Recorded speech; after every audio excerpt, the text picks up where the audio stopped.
오늘은 하늘 부모님과 인간과의 관계라는 제목으로 말씀드리도록 하겠습니다.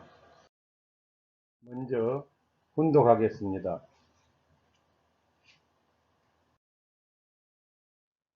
피조물은 모두 무형의 주체로 계시는 하나님의 이성성상을 닮아 실체로 분립된 하나님의 실체 대상이라는 것을 알았다.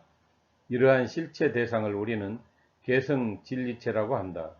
인간은 하나님의 형상적인 실체 대상이기 때문에 형상적 개성 진리체라 하고, 인간 이외의 피조물들은 상징적인 실체 대상이기 때문에 이것들은 상징적 개성 진리체라고 한다. 존재하는 모든 것은 하나님의 사랑의 손길을 거쳐 나온 것이요, 반드시 하나님과 심정적인 관계를 맺고 존재하고 있다는 것입니다.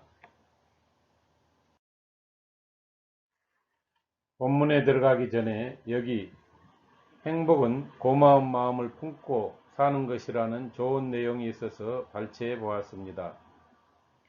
1863년 영국 어느 추운 겨울밤, 갓난아이를 품에 안은 한 여인이 남부 웨일즈의 언덕을 넘어가고 있었습니다.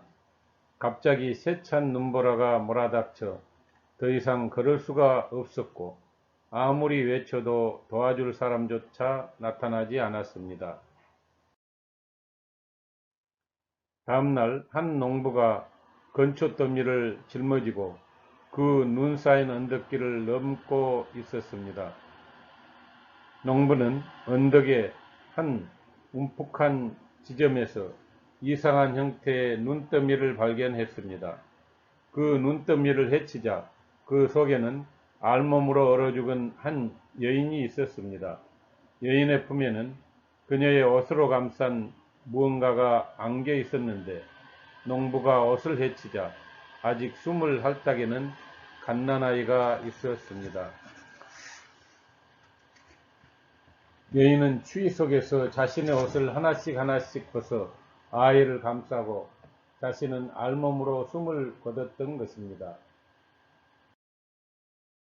이 아이는 커서 훗날 제1차 세계대전 중 전시내각을 이끌었고 베르사유 조약을 성사시킨 바로 영국의 제34대 총리 데이비드 로이드 조지입니다. 그는 자신을 키워준 농부로부터 어머니 얘기를 자주 들었다고 합니다. 그는 늘 어머니의 희생적인 사랑을 생각하며 죽을 힘을 다해 공부를 했습니다.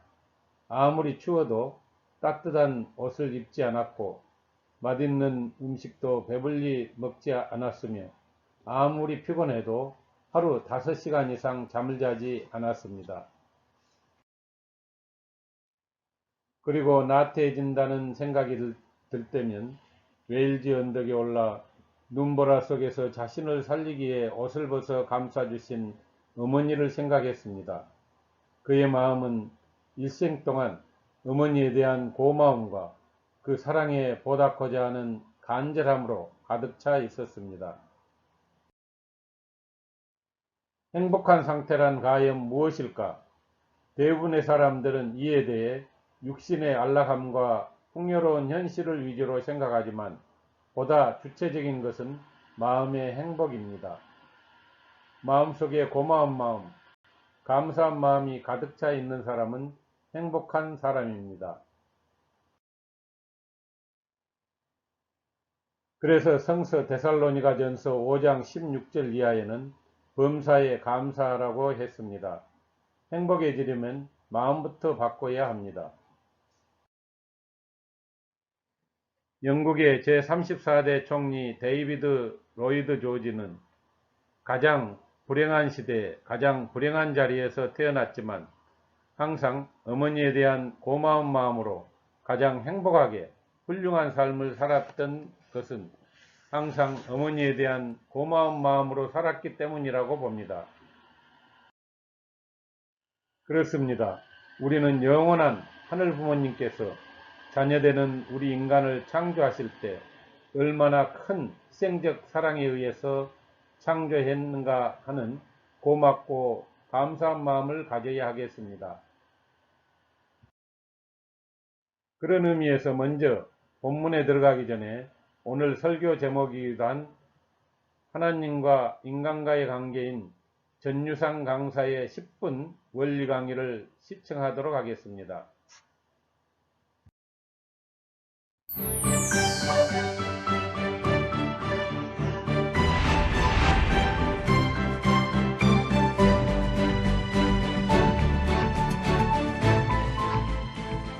안녕하세요. 반갑습니다. 이번 시간에는 하나님과 인간과의 관계에 대해서 알아보기로 하겠습니다. 지난 시간 하나님께서는 성상과 형상 그리고 양성과 음성의 이성성상의 하나님으로 설명을 해드렸습니다. 무형의 주체로 계시는 하나님의 이성성상이 창조 원리에 의해서 실체적으로 전개된 것이 바로 피조세계입니다. 따라서 피조세계는 하나님의 실체의 대상인 것입니다. 실제 대상을 개성진리체라고 하는데 우리 인간은 형상적 개성진리체요, 만물세계는 상징적 개성진리체로 창조가 된 것입니다. 따라서 형상적 개성진리체인 인간은 만물세계보다 더 구체적으로 하나님을 닮아 창조되었다는 것입니다. 그리고 형상적 개성 진리체인 인간은 이 만물 세계가 가지고 있는 모든 요소를 총합해서 구비하고 있게 되는 것입니다. 예를 들어본다면 인간은 광물 세계가 구비하고 있는 모든 요소들을 다 구비하고 있습니다. 광물 세계는 초목이 있고 그리고 지각이 초목을 둘러싸고 있습니다. 지층이 있고 그 밑으로는 지하수가 흐릅니다. 암층이 있고 용암층이 있습니다. 우리 인간도 초목과 같은 체모가 있고 지각과 같은 피부가 있습니다.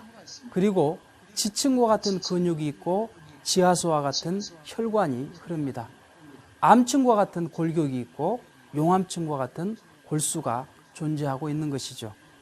그리고 이 지구는 바다가 70%요, 육지가 30%이듯이 인간도 수분이 70%요, 고체가 30%입니다.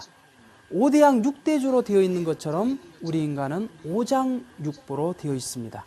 12개월 24절기로 되어 있는 것처럼 12갈비뼈 24마디로 구성되어 있는 것이죠. 그리고 식물세계가 구비하고 있는 모든 요소들을 인간은 구비하고 있습니다. 식물과 인간은 세포로 되어 있고 뿌리와 같은 위장이 있어서 영양분을 흡수하고 줄기와 같은 심장이 있어서 영양분을 공급해 줍니다. 잎과 같은 폐가 있어서 산소와 이산화탄소를 끊임없이 주고받고 있는 것이죠. 도관과 체관이 있듯이 동맥과 정맥이 인간한테는 흐르고 있는 것입니다. 그리고 동물세계가 구비하고 있는 모든 요소들을 다 갖추고 있습니다. 동물세계의 모든 조직과 기능을 갖추고 있으며 모든 동물의 발성 기능을 인간은 가지고 있기 때문에 동물의 모든 소리를 흉내낼 수가 있는 것이죠. 그리고 모든 존재의 형태와 곡선미를 인간은 갖추고 있기 때문에 화가는 최종적으로 아름다움의 극치를 인간의 나체를 가지고서 표현하게 되는 것입니다. 또한 천사세계가 구비하고 있는 모든 요소를 갖추고 있습니다. 천사는 영적인 존재이기 때문에 우리 인간도 영적인 요소로서 영인체를 구비하고 있게 되는 것입니다. 이처럼 인간은 소우주요, 만물을 총합한 실체상과 같은 존재가 되는 것입니다. 두 번째로 하나님과 인간과의 관계는 마음과 몸과의 관계와 같습니다. 고린도전서 3장 16절을 보게 되면 하나님의 거룩한 성전으로 인간을 표현하고 있습니다. 곧 하나님께서 성상으로 계시다면 우리 인간은 형상으로 존재하고 있습니다. 이 두 존재는 각각 원인과 결과, 주체와 대상, 종과 횡 등의 이 상대적인 관계를 맺고 있는 것이죠. 상대적인 관계란 뗄래야 뗄 수 없는 절대적인 그런 불가분의 관계를 말하는 것으로서 이것은 참 사랑의 관계인 것입니다. 우리는 좋아하면 사랑한다고 쉽게 말합니다. 그런데 싫어지면 금방 헤어져 버립니다. 이것은 참사랑이 아닙니다. 하나님의 참사랑은 무엇일까요? 그것은 죽어도 주었다는 사실 자체를 기억하지 않고 끊임없이 베푸는 사랑입니다. 기쁨으로 주는 사랑입니다. 억지로 주는 것은 참 사랑이 아니죠. 자식을 품에 안고 젖을 먹이는 어머니의 기쁨과 사랑의 심정입니다. 어머니는 자식에게 젖을 먹이면서 자기의 피와 살의 모든 영양분을 다 공급하면서도 기뻐합니다. 그것은 하나님의 사랑을 닮았기 때문인 것이죠. 무조건적으로 베푸는 절대, 유일, 불변, 영원적인 사랑인 것입니다.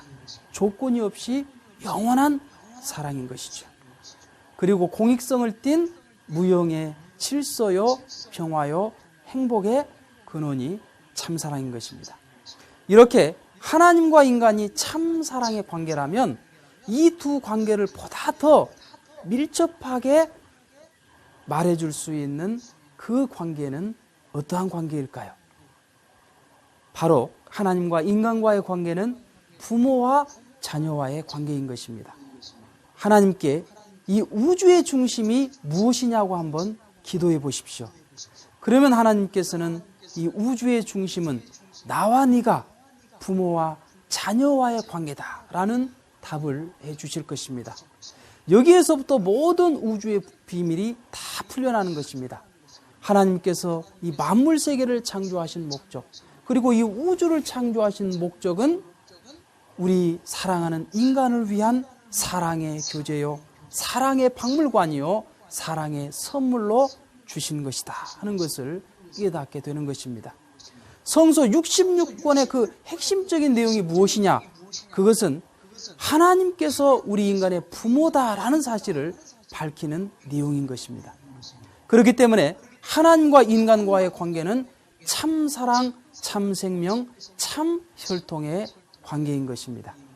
부모인 하나님은 100% 당신 전체를 투입하셔서 우리 인간을 창조해 내신 것입니다. 단순히 금 나와라 뚝딱, 은 나와라 뚝딱 장난식으로 창조한 그런 하나님이 아니신 것입니다. 하나님께서 갖고 계시는 모든 사랑을, 하나님께서 갖고 계시는 모든 생명을, 하나님의 모든 이상을 투입해서 우리 인간을 창조해 내셨던 것입니다. 부모 앞에 자녀는 절대적인 참 사랑의 상대요, 부모 이상의 가치를 가지듯이 하나님 앞에 우리 인간은 절대적인 참 사랑의 상대요, 하나님 이상의 가치를 가지도록 창조를 해 주셨던 것입니다. 부모의 사랑은 자녀가 더 낫기를 바라듯이 하나님은 우리 인간이 더 낫기를 바라고 창조하신 것입니다. 하나님은 사랑의 대상으로 창조된 인간이 없이는 기쁨도 행복도 느끼지 못하는 것입니다. 그렇기 때문에 우리 인간은 하나님의 심정과 참사랑으로 인연된 자녀가 되는 것입니다. 하나님의 성상 속에는 정지의가 있고 그 속에는 심정이 내재되어 있습니다. 심정이란 사랑을 통해 기뻐하고자 하는 억제할 수 없는 정적인 충동을 말하는 것으로서 이것은 하나님의 본질적 속성이요 참사랑의 뿌리요 창조의 동기가 되는 것입니다. 따라서 하나님은 인간을 그냥 우연히 순간으로 창조한 것이 아닙니다. 정말 사랑하고 싶어서 견딜 수 없는 그 정적인 충동, 그 심정이 동기가 되어 참사랑으로 우리 인간을 창조하셨기 때문에 인간은 하나님의 영원한 사랑의 대상이 되는 것입니다. 그렇다면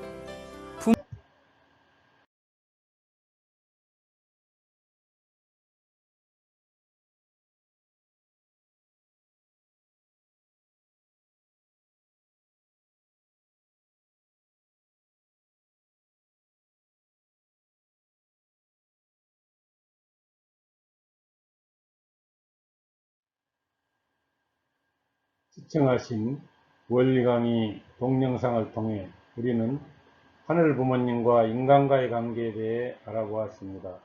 다시 말씀드려서 하늘 부모님과 인간과의 관계는 첫째로 우리 인간은 형상적 개성 진리체로서 소우주와 같은 존재라는 것입니다.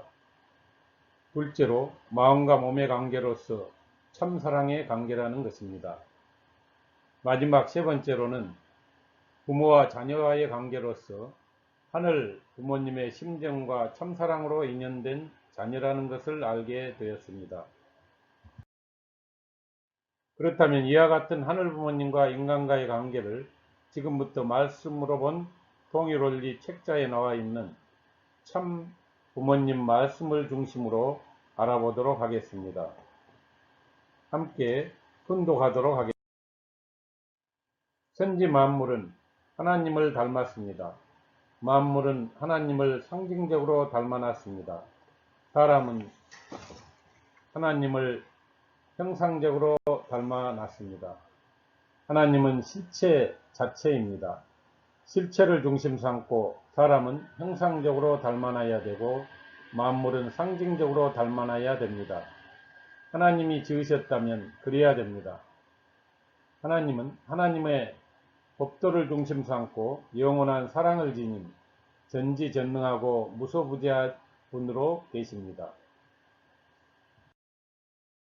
우리 주위에 우리도 모르게 벌어져 있는 천하만상이 하나님의 사랑과 더불어 존재하는 것들이라는 사실을 몰랐습니다. 신령한 경지에 들어가 보면 조그만 모래 하나에도 우주의 이치가 들어가 있고 하나의 원자에도 무궁무진한 우주의 조화가 들어있다는 것을 알 수 있습니다. 존재하는 모든 것은 잘 알 수는 없지만 어떠한 복합적인 힘을 통하여 나타난 결과라는 것을 부정할 수 없습니다.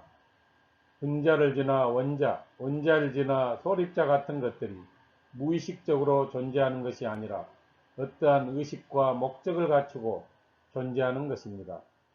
그렇기 때문에 존재하는 모든 것은 하나님의 사랑의 손길을 거쳐 나온 것이요 반드시 하나님과 심정적인 관계를 맺고 존재하고 있다는 것입니다. 하나님께서 만물을 통해 6일 동안 지으신 모든 존재는 말씀을 성취하기 위한 대상이었습니다. 다시 말하면 모든 만물은 하나님의 말씀의 실체 대상이라는 것입니다. 그러면 만물이 말씀을 통해서 실체 대상으로 나타난 후에는 무엇을 소원했을 것인가? 하나님의 사랑을 중심 삼고 하나님이 동하면 만물도 동하고 하나님이 정하면 만물들도 정할 수 있게 하는 하나님의 중보, 하나님의 중심을 소원했을 것입니다. 일남일녀는 무형이신 하나님의 실체 대상으로 나타난 아들딸입니다. 남자는 하나님의 플러스 성품을, 여자는 하나님의 마이너스 성품을 대신한 실체 대상입니다. 창조 이념은 양성의 중하체로 계신 하나님의 성상을 이성으로 분립했다가 다시 하나님의 본성상을 닮은 모습으로 합성일체화하는 것입니다. 한 남자와 한 여자는 각각 하나님의 일성을 닮아 나왔습니다. 따라서 이들 일남일녀의 결합은 하나님의 플러스 성품과 마이너스 성품이 하나 되는 것입니다. 즉 하나님을 닮은 중하체가 되는 것입니다. 그러기에 인간의 두 사람, 즉 부부는 하나님의 전체를 표상하는 결합체입니다. 겉보기에 아무리 흉하고 못난 사람이라도 그 사람에게는 하나님의 사랑이 흘러넘칠 수 있고 하나님의 생명의 말씀이 싹들 수 있고 하나님의 사랑의 노래가 읊어질 수 있습니다.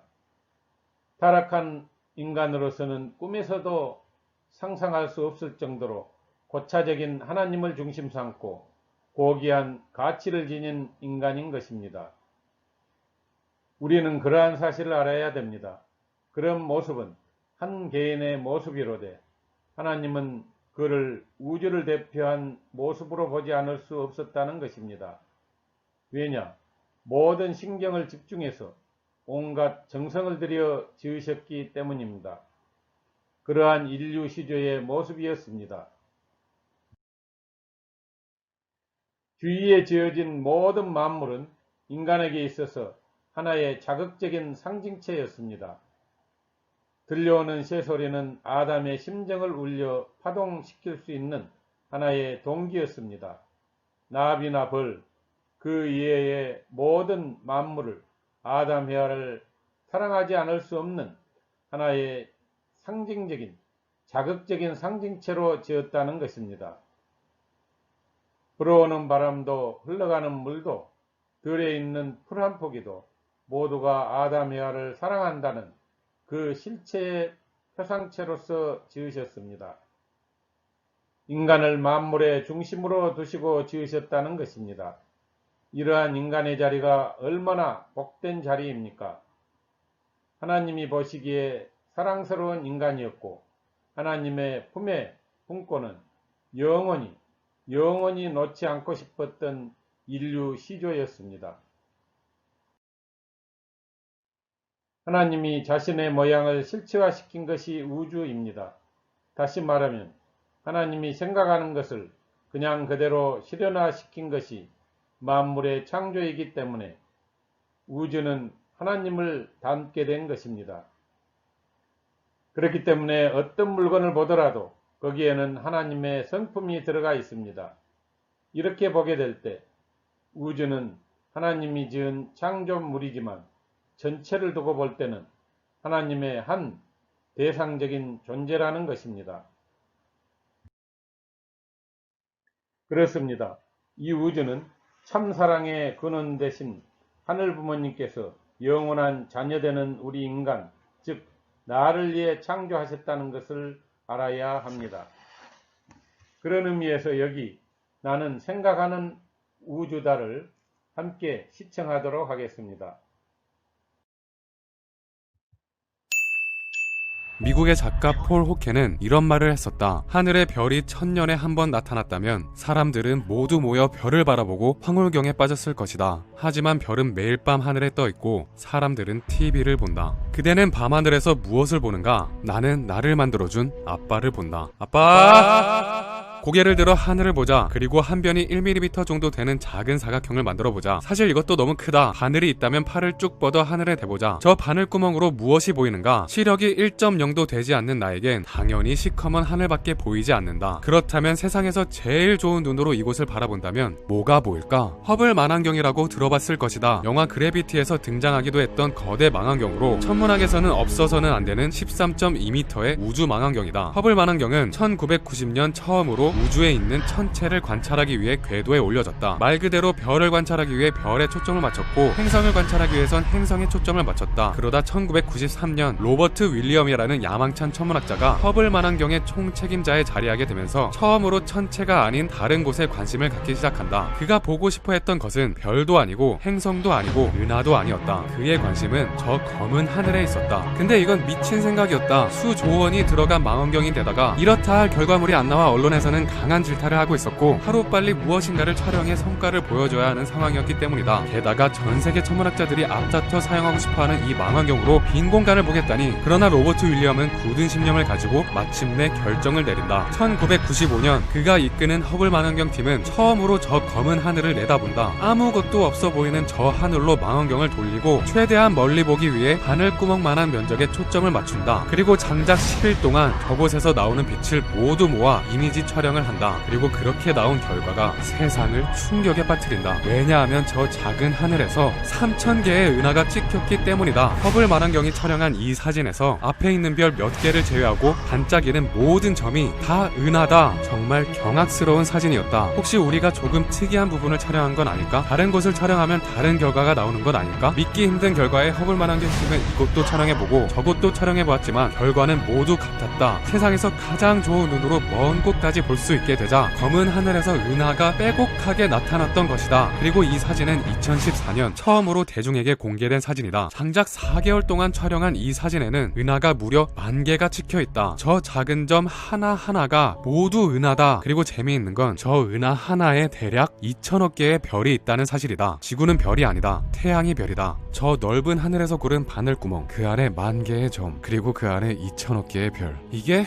무엇을 의미하는지 아는가? 허블 망원경이 촬영한 이 사진은 130억 광년 거리까지 찍은 사진이다. 저 멀리 130억 년 전부터 날아온 빛까지 모두 담았다는 것이다. 다시 말해 저 멀리 있는 은하의 모습은 130억 년 전 은하의 모습이라는 것이다. 참고로 빅뱅은 137억 년 전에 일어났다. 빅뱅이 터지고 137억 년 후에 이곳에서 태어난 우리는 다시 뒤를 바라보며 이 모든 것이 어떻게 시작되었는지 되돌아보고 있었던 것이다. 이 사진은 우리의 과거를 보여주는 사진이다. 찬란했던 있던 우리의 과거. 초창기 우주는 가장 가벼운 원소인 수소로 가득 차 있었다. 그러다 중력으로 인해 수소 먼지들이 서로 뭉치고 부딪히며 열을 내는데 그 온도가 일정치를 넘자 수소 원자 4개가 뭉쳐 헬륨 원자 1개로 변했다. 조금 더 무거워진 원소가 탄생한 것이다. 이렇게 가벼운 원자가 무거운 원자로 바뀔 때는 항상 질량이 조금씩 손실되는데 이 손실된 질량은 유명한 아인슈타인의 공식 E는 mc 제곱을 통해 에너지로 바뀌며 빛을 낸다. 그리고 우리는 이렇게 빛을 내는 먼지 덩어리를 별이라고 부른다. 별은 가벼운 원자를 무거운 원자로 만드는 용광로와 같다. 그런데 이렇게 무거운 원자를 만들며 열심히 살던 별도 수명을 다하고 나면 죽게 된다. 어마어마한 질량에 가해지는 중력의 힘을 이기지 못하고 결국 안으로 무너져 버리는 것인데 우리 태양보다 8배나 더 큰 거대한 별이 중력을 이기지 못하고 단 15초 만에 훅 하고 안으로 무너져 버린다고 생각해보아라. 이때 발생하는 엄청난 충격은 강력한 폭발을 일으키고 우주에 흔적을 남기는데 그 힘이 어느 정도 되냐 하면 이 죽는 별 1개가 폭발할 때 나오는 빛은 은하 1개에 있는 모든 별의 빛을 합친 것과 같다. 수명을 다한 별은 이렇게 폭발과 함께 마지막 빛을 한껏 내고 장렬하게 사라진다. 우리는 이 별의 마지막 폭발을 초신성 또는 슈퍼노바라고 부른다. 그리고 다른 말로는 우주가 사정한다 라고 할 수 있겠다. 왜냐하면 이게 우리가 탄생하게 된 이유이기 때문이다. 원자를 열심히 만들던 별은 수명이 다하면 폭발과 함께 자신이 만들던 무거운 원자를 멀리 우주에 흩뿌려버린다. 이렇게 흩뿌려진 원자들은 중력으로 인해 다시 뭉치고 부딪히며 또 다른 별이 되고 그 별은 다시 더욱 무거운 원자를 만든다. 별은 죽었다가 태어나기를 반복하면서 계속해서 우주에 무거운 원자를 만들고 있는 것이다. 이렇게 만들어진 원자들은 서로 뭉쳐 작고 귀여운 베이비스타가 되기도 하고 푸른 빛이 흐르는 지구가 되기도 한다. 그리고 때로는 살아 숨쉬는 생명체가 되기도 한다. 우리는 별의 자식이다 라고 하는 천문학자의 말을 들어본 적 있는가? 모든 생명체의 필수 원소라고 불리는 크나프스. 이 중에서 인간이라는 생명체의 96.2%는 딱 이 4개의 원자로 이루어져 있다. 탄소, 수소, 질소, 산소. 시적인 표현을 하려는 게 아니다. 우리는 별가루로 만들어진 별의 자식이다. 그대를 만든 별, 나를 만든 별, 서로 다른 별일 것이다. 그리고 우리의 왼손을 만든 별, 오른손을 만든 별도 서로 다른 별일 것이다. 하지만 우리가 한 가지 확실하게 말할 수 있는 건 우리들 자체가 바로 우주라는 것이다. 철학자 앨런 와츠는 이렇게 말했다. 우리의 눈을 통해 우주는 우주를 바라보고 우리의 귀를 통해 우주는 우주를 듣는다. 우리는 우주가 우주 자신의 장엄함을 인지할 수 있게 해주는 관찰자들이다.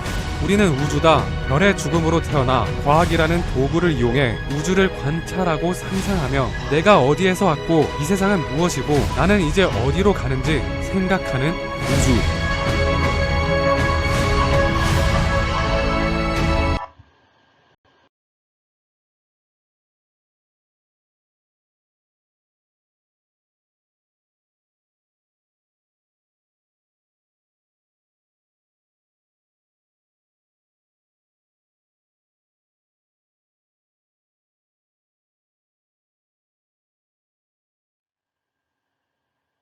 그렇습니다. 우주는 인간의 육신을 키워준 부모로서 우리 인간은 우주의 자녀입니다. 그리고 우주를 창조하시고 우리 인간의 생명을 낳아주신 분이 하늘 부모님이므로 하늘 부모님은 우리 인간의 영원한 부모이기도 합니다. 결론적으로 말씀드려서 하늘 부모님과 인간과의 관계는 첫째로 하나님의 형상적 개성 진리체, 즉 소우주요. 둘째로 하늘 부모님과 인간과의 관계는 마음과 몸의 관계, 즉 참사랑의 관계이며, 끝으로 세 번째로 하늘 부모님과 인간과의 관계는 부모와 자녀의 관계, 즉 하늘 부모님의 심정과 참사랑으로 인연된 자녀라는 것을 알게 되었습니다. 특히 하늘 부모님과 인간과의 관계란 하늘 부모님의 심정과 참사랑으로 인연된 자녀의 관계라는 것을 알아야 합니다. 그런 의미에서 우리는 오늘 서론에서 말씀드렸듯이 마치 세찬 눈보라가 몰아치는 겨울밤에 자신의 생명을 희생시켜서라도 갓난아기를 살리려는 숭고한 어머니의 희생적인 사랑이 바로 하늘 부모님의 참사랑이라는 것을 알고 영원한 하늘 부모님께서 자녀되는 우리 인간을 창조하실 때 얼마나 큰 희생적 사랑을 가지고 창조했는가라는 고맙고 감사한 마음을 항상 간직하면서 생활해 나가야 하겠습니다. 다 같이 큰 소리로 마치겠습니다. 사람은 형상적으로 닮아나야 되고 만물은 상징적으로 닮아나야 됩니다. 하나님이 지으셨다면 그래야 됩니다. 하나님은 하나님의 법도를 중심 삼고 영원한 사랑을 지닌 전지전능하고 무소부재한 분으로 계십니다. 그렇기 때문에 존재하는 모든 것은 하나님의 사랑의 손길을 거쳐 나온 것이요, 반드시 하나님과 심정적인 관계를 맺고 존재하고 있다는 것입니다.